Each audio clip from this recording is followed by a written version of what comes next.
珠海你一定未試過嘅清真餐廳，清真菜竟然可以同粵菜合體，究竟有咩特別？究竟好唔好食？馬上帶大家體驗一下。搞它！呢個就係農家小炒肉，一開頭我以為佢普通嗰啲小炒肉啊，點知佢俾埋個包我哋可以夾住佢，超有新疆特色。你夾一嚿試下，同我哋平時嘅小炒肉有乜分別？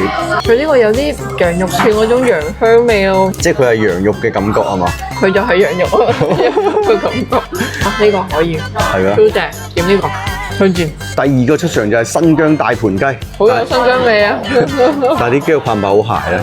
唔怕，還好，而且雞肉索晒啲味。我第一次食呢啲咁嘅大盤雞，仲要攞啲咁闊嘅面盤，哇，好闊嘅條面啊！啱晒你啊！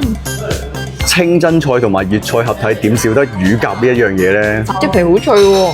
哇，你睇幾多水？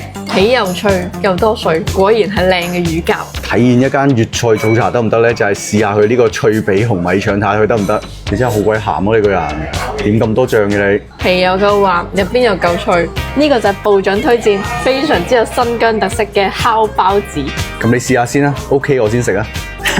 你睇下呢個烤包子啲皮幾薄，同出邊啲包真係唔同，而且啲料又多喎。呢間新月情原來屬於曼哈頓酒店入邊嘅餐廳，唔怪得個環境咁舒服啦。佢哋自己除咗有個海鮮池，4樓仲有個宴會廳，所以平時除咗同屋企人過嚟飲早茶，公司宴請都 OK 嘅。